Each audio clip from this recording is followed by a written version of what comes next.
السلام علیکم.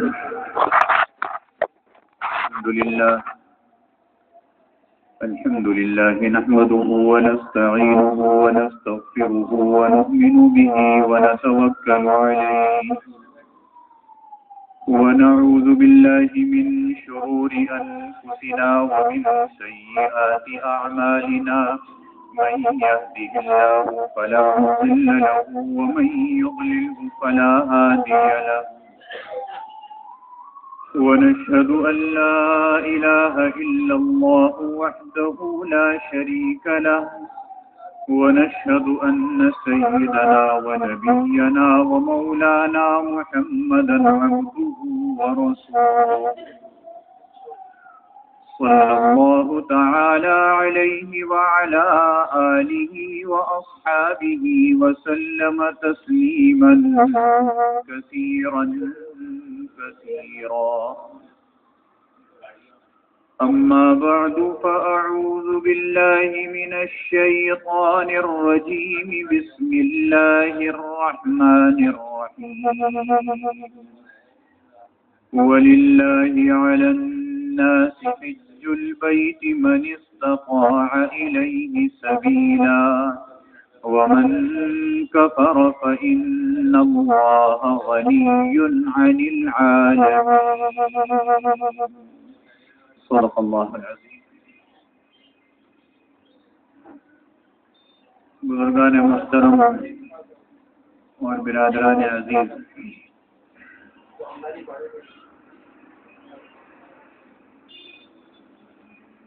سیدنا صدیق اکبر رضی اللہ تعالی عنہ کے حالات میں یہ بات بیان ہو رہی تھی کہ آپ نے اپنے زمانے خلافت میں قرآن مجید کو مدون فرمایا، اور اس پر میں نے یہ باتیں عرض کی تھی کہ قرآن مجید کی جو ترتیب آج ایک مجلد صورت میں ہے، اس کے حفظ یاد کرنے میں ہے، یہی ترتیب جناب رسول اللہ صلی اللہ علیہ وسلم کے دور میں بھی تھی. آپ نے یہی ترتیب بتلائی تھی. تو پھر مدون کرنے کی صورت کیوں پیش آئی؟ تو اس پر بات یہ ہوئی تھی کہ اس زمانے میں حافظ بڑے قوی تھے، اس لیے رسول اللہ صلی اللہ علیہ وسلم کے زمانے میں اور آپ کے فوراً بعد مدون کرنے کی ضرورت پیش اس لیے نہیں آئی کہ انہیں سب چیز یاد تھی.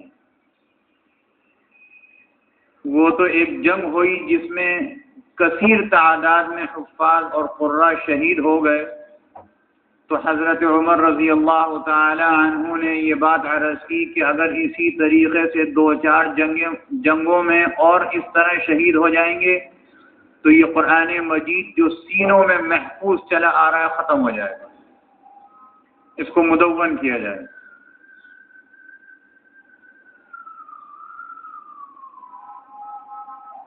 تو میں نے عرض کیا تھا کہ حافظ بڑے قوی ہوتے تھے، اور اس میں امام ترمذی رحمۃ اللہ علیہ کی مثال بھی دی تھی. تو بہت بات کے ہیں، 200 سال کے بعد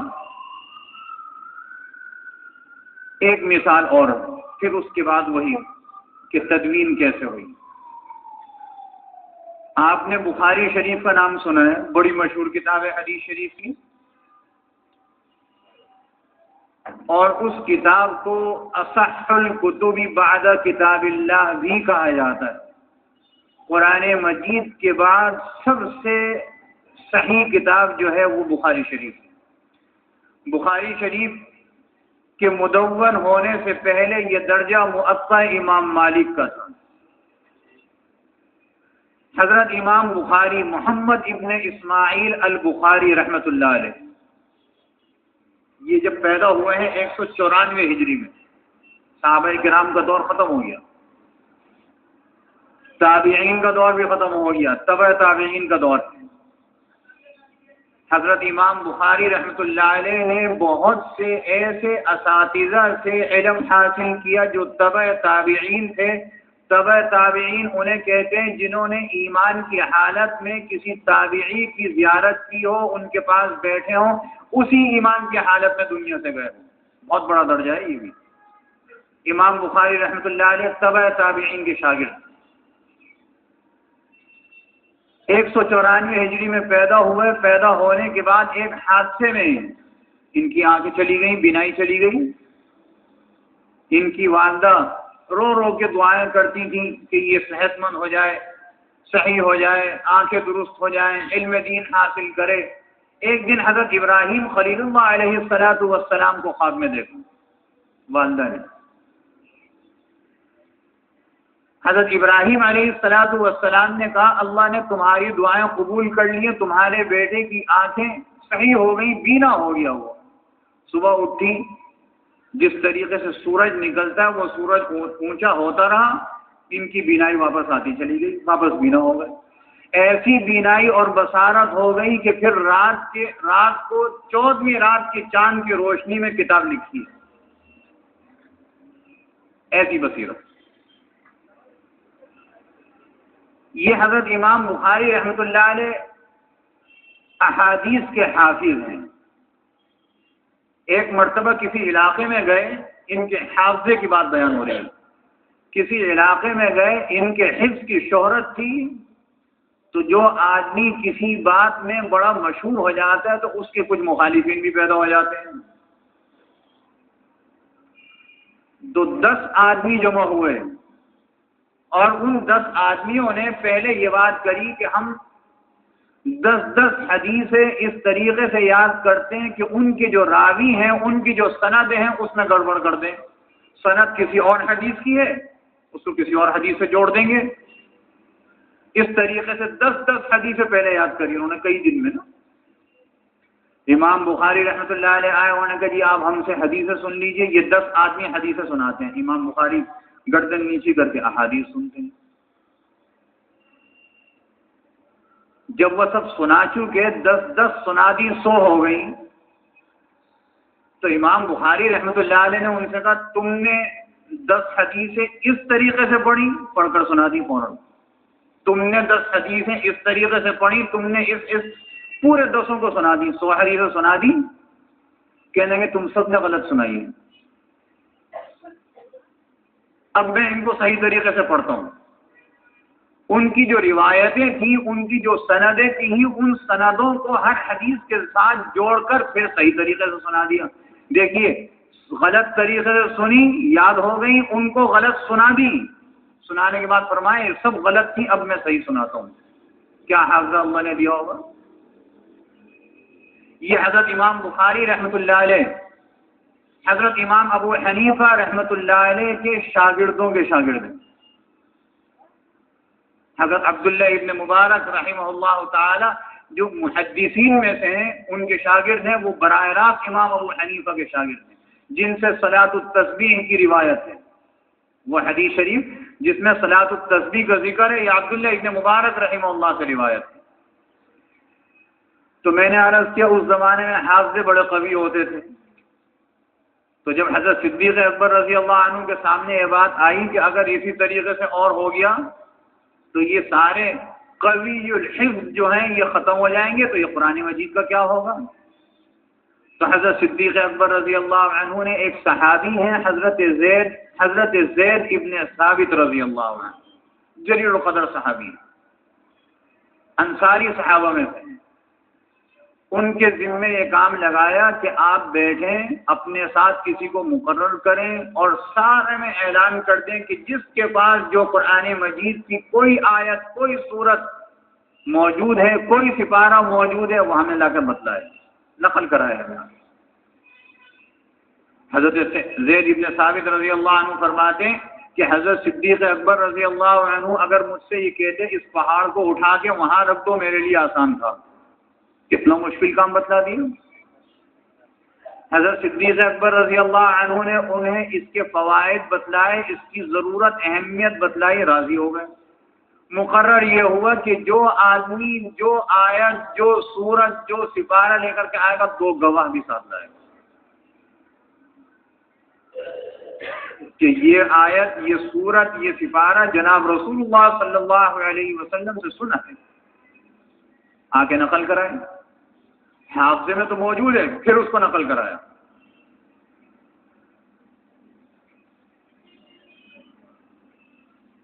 تو یہ قرآن مجید کی ایک آیت ہے، سورہ توبہ کی آخری آیت، لقد جاءکم رسول من انفسکم عزیز علیہ ما عنتم حریص علیکم بالمؤمنین رؤوف الرحیم فإن تولوا فقل حسبی اللہ لا الہ الا هو علیہ توکلت وهو رب العرش العظیم۔ حضرت زید ابن ثابت رضی اللہ عنہ فرماتے ہیں جب ایک صحابی اس آیت کو لائے تو 2 گواہ نہیں تھے ان کے پاس کہ میں نے رسول اللہ سے یہ بات سنی ہے، اگرچہ ہمیں معلوم ہے کہ یہ آیت قرآن مجید کی ہے، لیکن چونکہ قانون مقرر ہوا تو 2 گواہ ساتھ لاؤ۔ بہت غور و خوض کے بعد اور جب اپنے پاس بھی موجود سب کے پاس موجود تو اس کو پھر لکھا گیا۔ ایک بات، دوسری بات دیکھیے قرآن مجید کتنے محتاط اندازے سے مرتب مدون ہوا ہے۔ سورہ براءت کی سورہ توبہ کی پہلی آیت براءۃ من اللہ ورسولہ الی الذین عاہدتم من المشرکین، سورت شروع ہو رہی ہے، بسم اللہ نہیں ہے یہاں قرآن مجید میں، ہر سورت کے شروع میں بسم اللہ ہے، یہاں بسم اللہ نہیں ہے۔ سوال ہے، امتحانی سوال ہے، جب قرآن مجید کا امتحان بورڈ میں ہوتا ہے وفاق میں ہوتا ہے تو کسی وقت سوال ہو جاتا ہے سورہ براءت پہ بسم اللہ کیوں نہیں ہے؟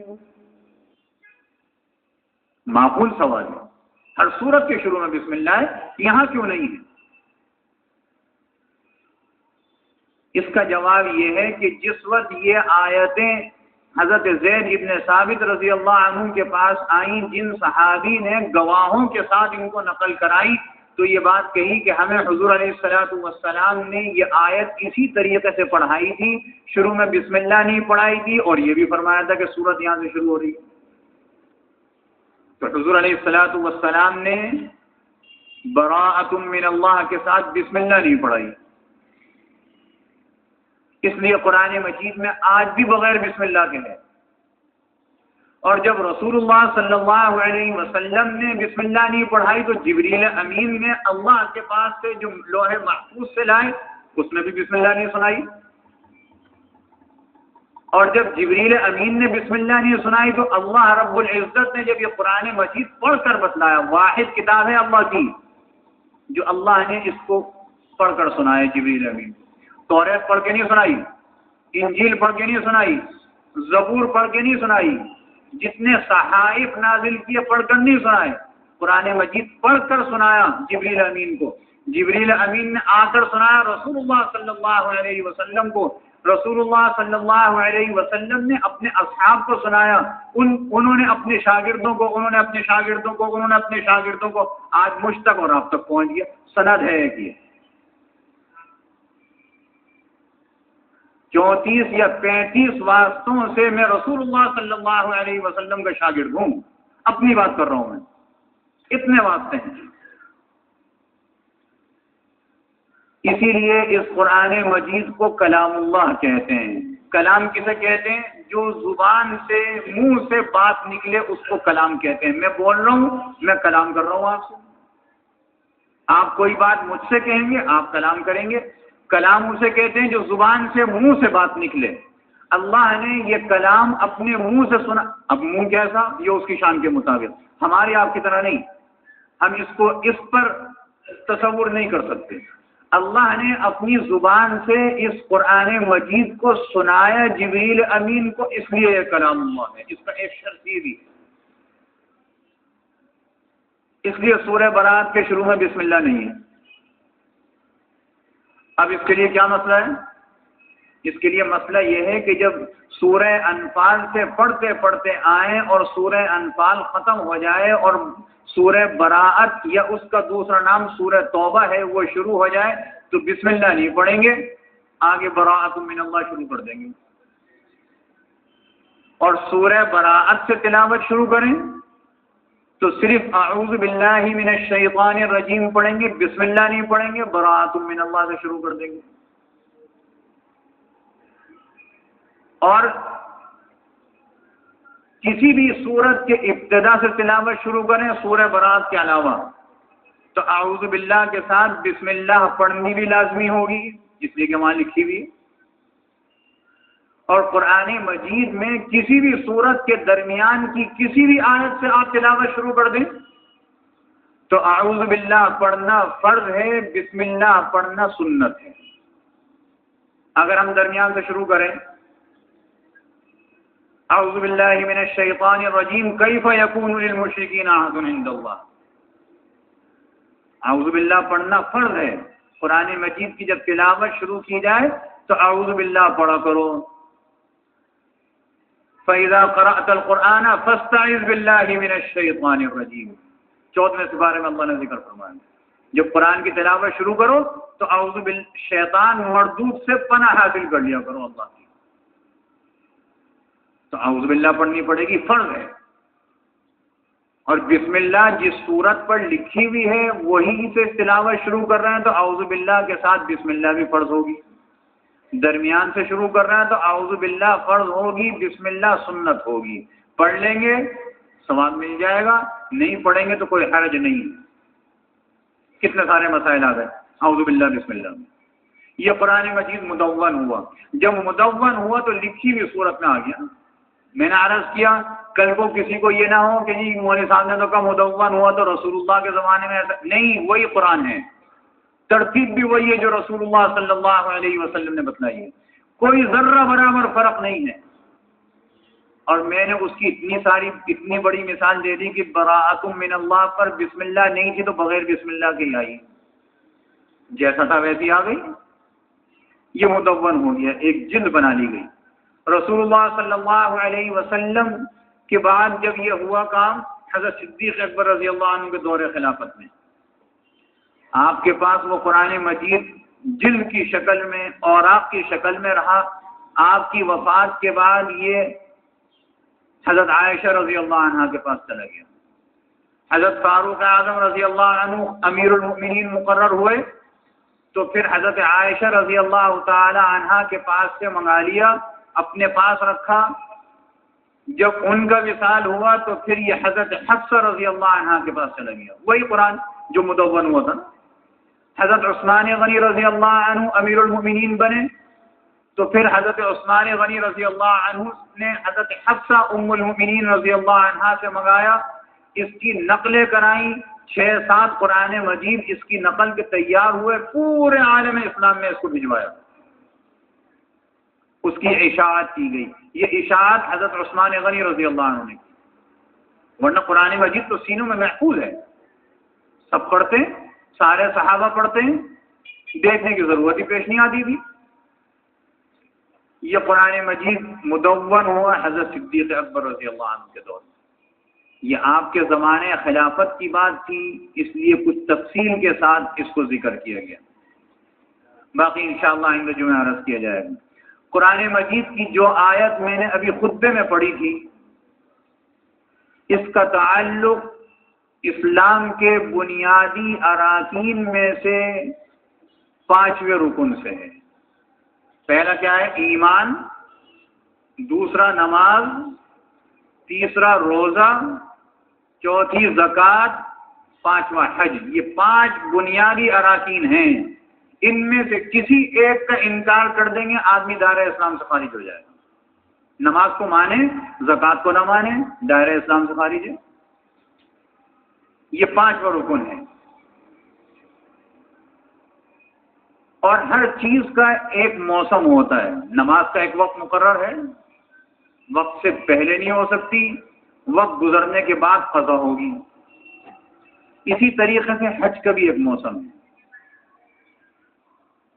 یہ بات میں خوب تاکید کے ساتھ اس لیے کہہ رہا ہوں، آج کل ایک فیشن ہو گیا، معاف کیجیے گا، ایک فیشن ہو گیا، اور وہ فیشن یہ ہے کہ میں صاحب حیثیت ہوں، من استطاع الیہ سبیلا، میرے اندر یہ صفت موجود ہے. لیکن حج نہیں کرتا. حج فرض ہے میرے اوپر. من استطاع الیہ سبیلا کا مطلب یہ کہ جہاں میں رہتا ہوں وہاں سے لے کر بیت اللہ شریف تک جانے کی راستے میں جتنی بھی چیزیں آئیں ہر چیز کا اخراجات برداشت کرنے کی طاقت ہو. میرے جو زیر کفالت لوگ ہیں ان کا اتنے دن کا خرچہ دے کر جاؤں, میرے اندر یہ طاقت ہے, میں حج نہیں کرتا.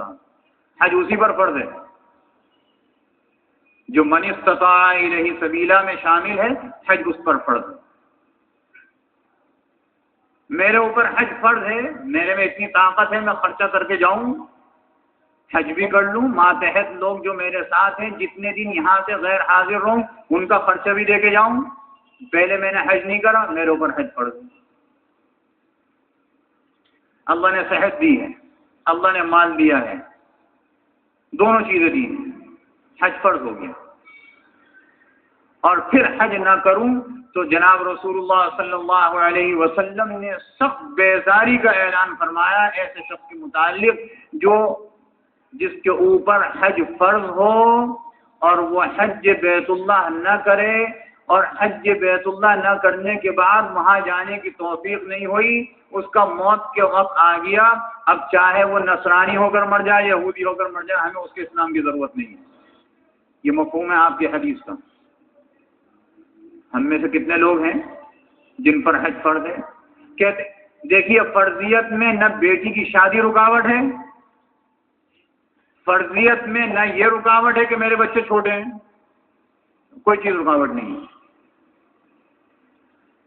ان بچوں کی تربیت دادا دادی بھی کر لیں گے, نانا نانی بھی کر لیں گے, چاچا چاچی بھی کر لیں گے, ماموں ممانی بھی کر لیں گے. یہ حج فرض جو ہے اگر اسی طریقے سے مر گئے تو پھر بعد میں اسلام کون دے گا؟